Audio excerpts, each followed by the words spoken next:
Bhagavate Vasudevaya. Om Namo Bhagavate Vasudevaya.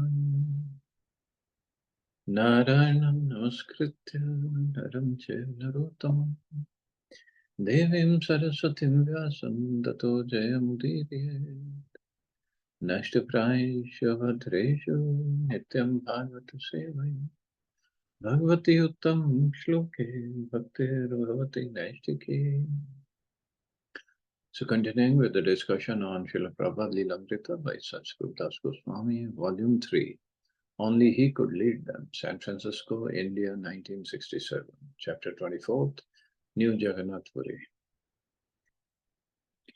So Upendra Prabhu was initiated, but he had trouble with his girlfriend. She didn't want to get initiated. So Prabhupada thought of making him a brahmachari.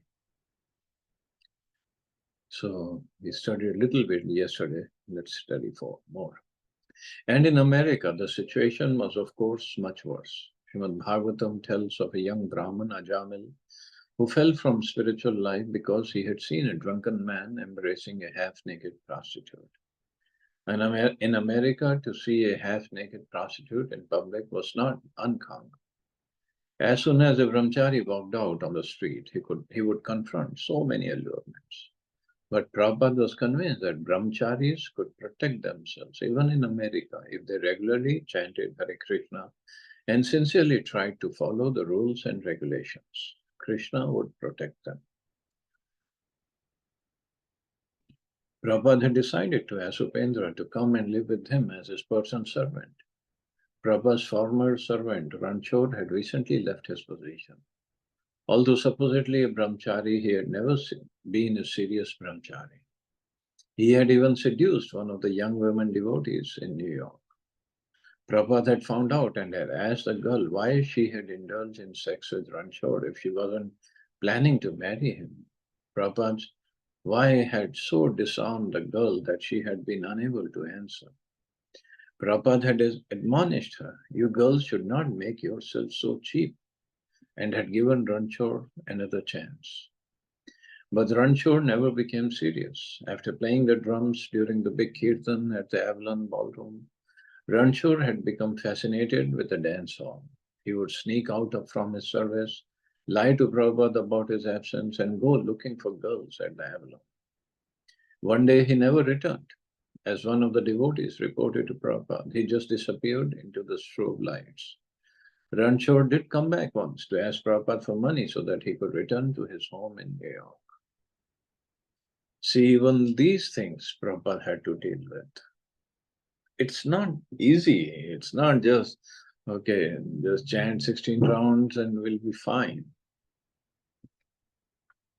See, when we take up devotional service or any form of yoga, particularly devotional service, because this is what in ISKCON we follow, then we still have those sanskars, those anarthas in our heart. And they come up more in front. Just like if somebody is sweeping on the floor in a room which has dust collected from many years, and the dust has already settled, dust has already thickened, but once we start sweeping it, then yes, the room will start getting cleansed, but the dust, so much of dust will be in the air and it will bother us. So this is what happens when we take up the process. There are sanskars, there are desires in our heart to enjoy sense gratification. And when we are starting to cleanse the heart, Cheto Darpana Marjanam, when it is happening, then yes, room or heart is getting cleansed, but so much of dust will come up and it will bother us. Means all those desires that were deep down, not there, they were settled. And because of that, we could not see ourselves properly, but when you're starting cleansing, then so many desires will come up, which were not there when we were not in the process of Bhakti Yoga, because they were settled, thick, dust layers were there. But now the cleansing is happening. And that is also one of the reasons. I mean, Maya really attracts the devotees. First, the sanskaras, where the desires are there. And then, on top of it, Maya has to make sure we are ready. We are purified. We are ready for Krishna consciousness. So many allurements will be there. Even those who served Prabhupada personally, like Ranchod Prabhu here, he was Prabhupada's servant. Just being in association with Prabhupada would be good enough for purification. But it's not that easy. And Maya's attraction will be more where we are weak, where we have more desires, or where we have thicker or deeper sanskars. Because she knows this is how to get him. And that is also the reason Mahaprabhu said, and Prabhupada again and again said, remain humble. Remain humble. Also, one of the qualities of humility is that I can fall anytime in Maya's allurements. Please, Prabhupada, please, Krishna, please save me. And it's the tendency with everybody, not just few, everybody. This tendency is there. So like Prabhupada tried to help everybody, all his disciples, as much as he could. So those who are trying to take up devotional service seriously, so this should also be our one of the goals, that we should help others, not judging them, not belittling them, not doing anything against them, but rather helping them as much as we can. So like Ranchor here, he disappeared, just disappeared. And then he came once to ask Prabhupada for money so that he could return to his home in New York. Upendra, despite his weaknesses, was spontaneously attracted to Prabhupada and liked to be with him whenever he could. Sometimes Upendra would go up to the apartment when one or two other devotees and just sit in front of Prabhupada as Prabhupada sat on the thin pillow behind his low desk. Sometimes Prabhupada would continue reading or writing, and Upendra would sit and bask in his presence, simply watching him work. After 10 minutes or so, Prabhupada would look up and say, all right, that is enough. And the boys would bow and leave. Upendra would also go to see Prabhupada taking his lunch, and Prabhupada would take some rice and vegetables from his plate, put them on a chapati and offer them to Upendra. Although the prasadam was similar to the prasadam the devotees ate downstairs, Upendra thought it tasted much better. Of course, coming from Prabhupada, it's much better. One day when Upendra was alone with Prabhupada in his room, Prabhupada asked, you're living with a young girl and people who take intoxicants. For the second time, Upendra was convinced that Swamiji could read his mind and knew his entire life. Yes, Upendra admitted, but I'm not having. Prabhupada interrupted. That's not good. Swamiji, I'm not having any sexual connections. Where there is a boy and where there is a girl, Prabhupada said there is sex. You must come and live with me. Upendra was delighted. Yes, I'll come immediately. He took a few belongings from his apartment, left everything else with his girlfriend, and moved into the front room of Prabhupada's apartment. He was now Swamiji's personal servant. Prabhupada requested him to keep his job at the post office. Around midnight, as soon as Upendra got off work, he would return to the apartment. Prabhupada always left the door unlocked for him. Usually soon after Upendra locked the door, crawled into his sleeping bag and fell asleep, he would be awakened by Prabhupada speaking into his dictating machine, composing teachings of Lord Chaitanya. Upendra would nod off again and sleep until 6.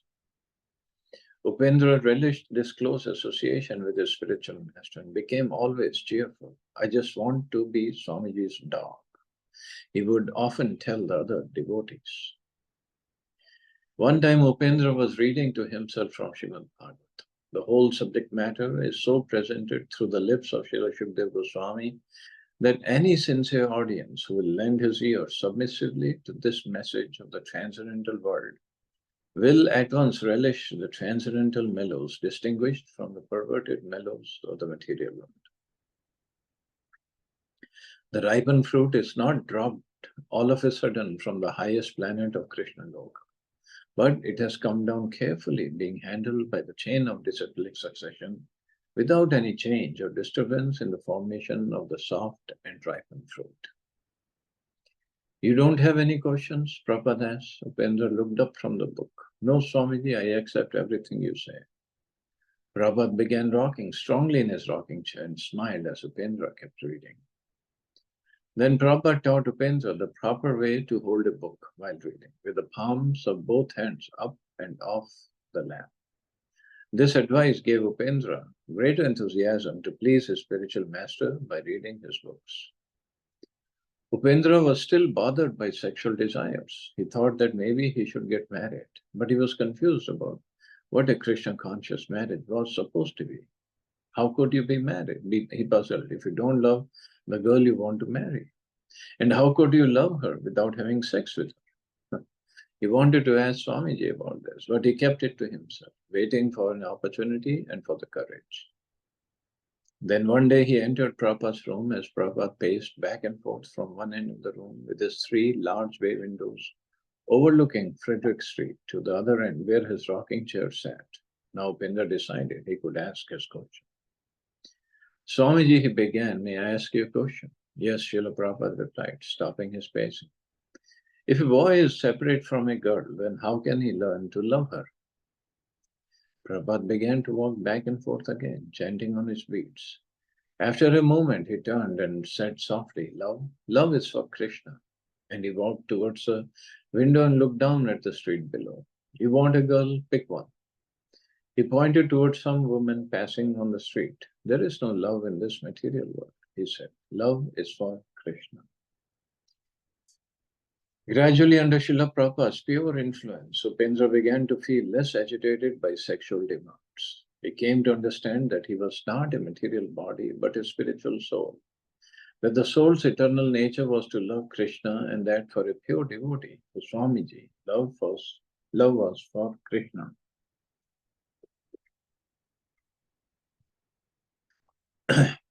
More and more, Upendra just wanted to be the servant of Swamiji.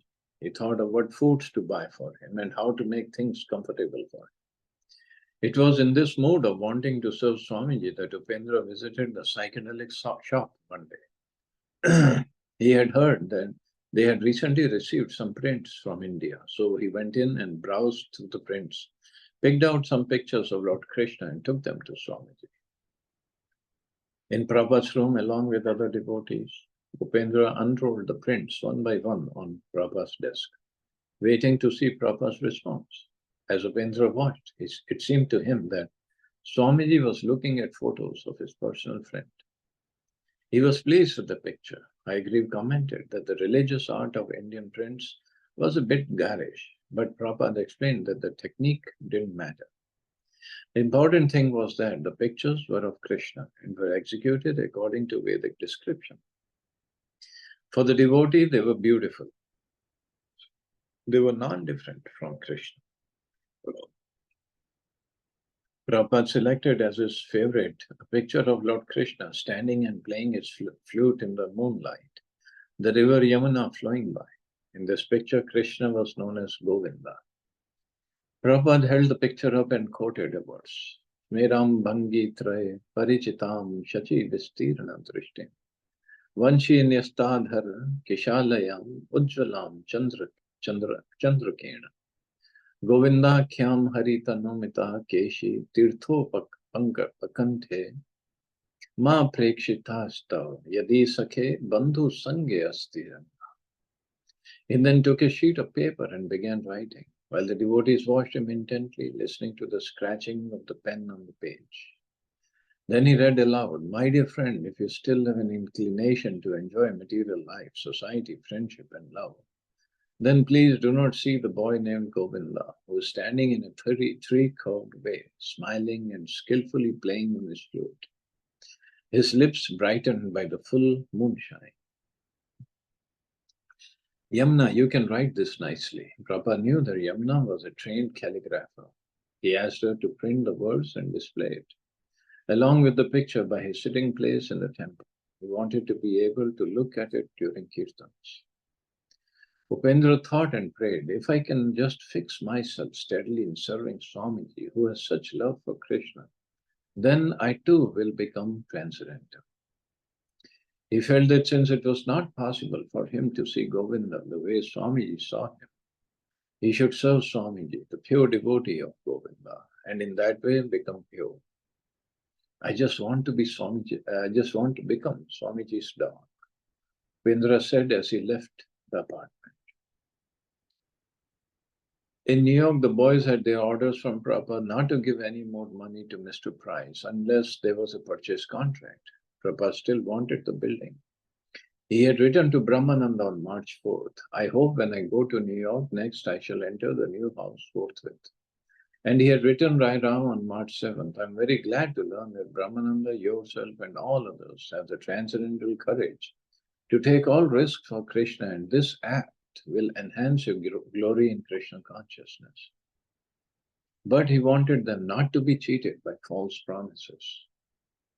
Meanwhile, Mr. Price was asking the devotees to turn over $5,000 to his financial friend, Mr. Hall, who would then add $20,000 and make the down payment to the owner, Mr. Tyler. Mr. Price wanted Brahmananda to get the point across to His Excellency that negotiations had to be done in this fashion, and right away if they seriously wanted to get the house. Brahmananda wrote to Prabhupada asking him to advise the bank to transfer $5,000 into the account controlled by the boys, the trustees of the International Society for Krishna Consciousness. Prabhupada gave permission and asked that the check be signed by the president and secretary, because Brahmananda and Satsvarup are the main support for purchasing this house, and Kirtananda is a supplement to this from his kitchen department. But he said that the check should be made to the seller, Mr. Tyler, not to the financier, Mr. Hall. "The money and the society is yours," Prabhupada acknowledged. "You can spend it any way, but it's my duty to give you advice as ever well-wisher." Then Mr. Price invited Brahmananda to meet Mr. Hall, and he suggested that Brahmananda come prepared with a check for $5,000. On the way, Mr. Price explained that Mr. Hall was perhaps the biggest real estate dealer in Manhattan, multi-millionaire. He owned skyscrapers. Everything he owned was big. When Brahmananda entered Mr. Hall's office, he thought it was right out of Hollywood movie, a conference room 10 times bigger than the Second Avenue Temple room. And seated at the head of the large oval table was Mr. Hall himself. The room was in semi-darkness, with a few spotlights on Mr. Hall, who sat before a battery of telephones. Even as they began to discuss, Mr. Hall paused several times, picking up phones and talking to persons in various places across the country. "Young man," Mr. Hall said to Brahmananda, "we are helping you get the house. It's a beautiful house, a New York City landmark." Then Mr. Hall's girlfriend called from a boat in the Caribbean. He talked to her for a while and then returned to Brahmananda and Mr. Price, who sat in the shadows at his conference table. Mr. Hall had a big contract he wanted Brahmananda to sign. Brahmananda knew that Swamiji wanted a contract, and here it was. He also knew that if he signed over the $5,000, he would have no other money and no other extra income, and he knew they knew it. But Swamiji wanted the building. Swamiji himself had looked at $100,000 buildings and had offered to buy them, even though he had very little money to back his offers on. And Brahmananda always did whatever Swamiji said. To sign this contract, Brahmananda concluded, was an act of faith in Swamiji and Krishna. He didn't analytically ask, where will the rest of money come from? To do so, he thought, would be like doubting Swamiji. So here he was in this big-time financier's office. It was awesome. The millionaires were going to heaven. Mr. Price was at Brahmananda's elbow. Mr. Hall was telling Brahmananda that everything was all right. We are going to get you this house. Now it was actually going to happen. Here was one of the biggest men, Manhattan, offering to him. And whereas Brahmananda had no money, Mr. Hall would be able to pick up the place very easily from the owner.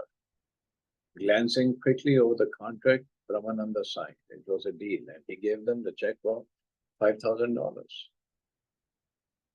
As soon as Brahmananda and Mr. Price left Mr. Hall's office, there was a distinct change in Mr. Price. Although still acting as Brahmananda's friend, he now said, gee, now you have to get this money.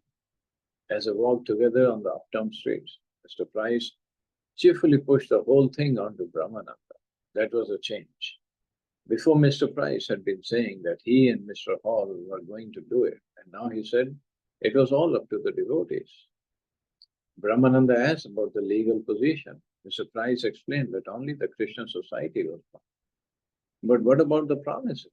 What about Mr. Hall's being so rich and wanting to help them, and Mr. Price wanting to help? Mr. Price assured Brahmananda that he and Mr. Hall did want to help. They were doing everything they could. But Brahmananda and the other devotees should also do everything they could and come up with the $20,000 to complete the down payment by the end of the month. And what if they couldn't? Mr. Price made it very clear. If you don't pay the balance in a month, then you lose your deposit. Cheaters everywhere.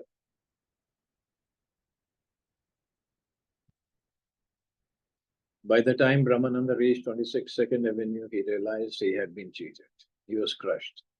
He turned to the other devotees and told them what had happened, but they could only return. Why did you do it? Brahmananda phoned Srila Prabhupada in San Francisco. Now that his eyes had been opened about Mr. Price, Brahmananda was blunt about his mistake, and he told Prabhupada that he had given away the $5,000. All of it is gone, Srila Prabhupada asked. Yeah, Brahmananda replied. He heard Prabhupada hang up the phone. Brahmananda had been about to explain the whole thing, but Swamiji had just hung up without a word. Brahmananda placed the receiver back on the hook. He was shaken. The next day, the trustees had a special meeting. The boys sat around in the front room of Prabhupada's apartment trying to decide what to do. Garg Muni again called Prabhupada to advise them to stop the check at the back. Swamiji is as smart as a fox. Rai Ram smiled. Garg Muni phoned the bank, but it was too late. The check had already been cashed.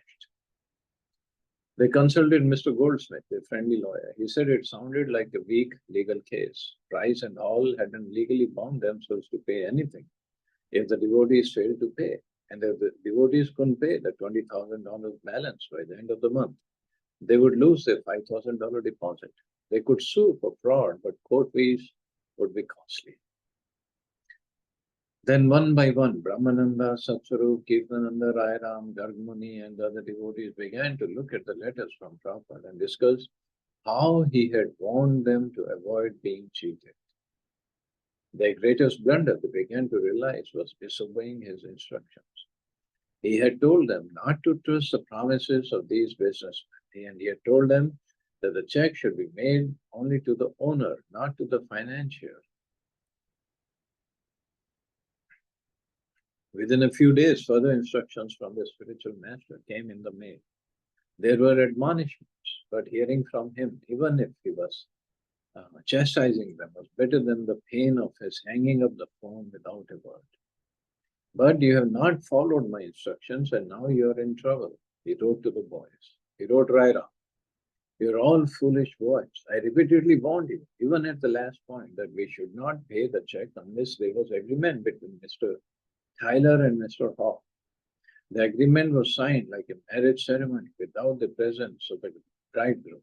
The mistake was there, and now you're repenting. To Satsarup he wrote, you have asked me whether the San Francisco branch will pay some money for purchasing the house. But where is your house? And where is the purchase? So far it's talks of Mr. Price and company in which you innocent boys have been entrapped. I don't know how I can help you in your great blunder. I can only hope that Krishna will help you. Unlike the boys and their lawyers, Prabhupada thought that the legal case against the businessmen would be a strong one. I'm not a lawyer, but this is common sense affair. Mr. Hall has taken the money and he must finance to purchase the house. If he has no money to finance, then it is a cheating case, clear and simple. The culprits, he said, should be brought to criminal court. The conspiracy and fraud was obvious and could be proven. From the telephonic conversation of Brahmananda, it appears to be an organized cheating case, and you have to face with courage without excusing any one of them. We are not revengeful, but we cannot lose Krishna's money for nothing. The boys had already blundered so much that Prabhupada doubted whether they could tackle the cheaters. But he said that they had to try. Let us have the house or return back the money. In default, there is clear case of cheating. Now you can do as you like. Srila Prabhupada wrote the boy's lawyer relating the history of the case. He also wrote a letter to the financier, the owner and Mr. Price, threatening to expose everything, including what he alone had seen, that the lawyers involved were also implicated. Brahmananda could barely understand what was going on, but it appeared that Swamiji was going to get results. The boys were fools, certainly, but the businessmen were certainly cheaters. And Swamiji claimed that he could prove it in the court. So Prabhupada knew all the legal proceedings also. So much he knew. While admonishing his blundering disciples and going fiercely after the cheaters, Srila Prabhupada still remained the ultimate shelter for his foolish boys. In a letter to the 6 trustees of his New York branch, he shed transcendental light into their gloomy minds. Forget the chapter. Take it for granted that Krishna has taken this money away from you for your deliberate foolishness. In future, be very cautious and abide by the orders of Krishna. If you abide by the orders of Krishna, he can give you things that you may need. Be cheerful and chant Hare Krishna without any lamentation. As I've told you several times, that my Guru Maharaj used to say that this world is not a fit place for a gentleman. His version is corroborated by the following verse of Srimad Bhagavatam. It says, a person who is not in Krishna consciousness has no good qualifications. However, so-called gentleman one may be or academically educated he may be, he is hovering over the mental plane and therefore he must commit nuisance, being influenced by the external energy. A person who has, however, unflinching faith in the Supreme Personality of Godhead has all the good qualifications of the demigods. In other words, you should not keep your trust on so-called gentlemen of the world, however nicely dressed he may be.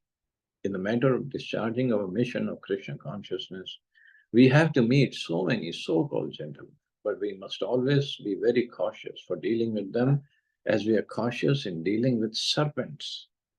Wow.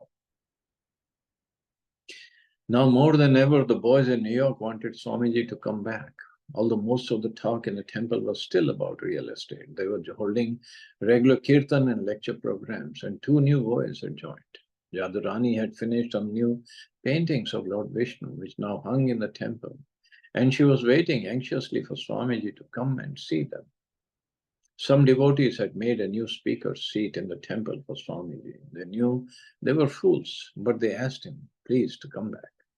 He agreed. He set April 9th as a date for his return to New York. But meanwhile, he still had much to do in San Francisco.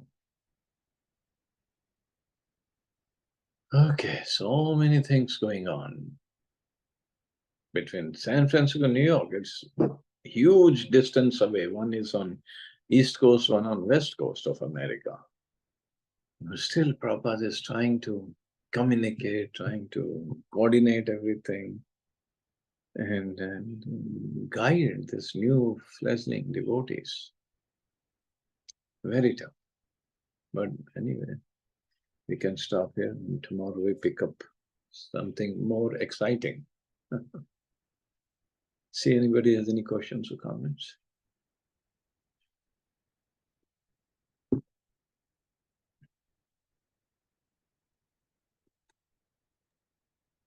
Thank you, Prabhuji. Thank you, Thank you, Mata. Prabhuji. Thank you, Prabhuji.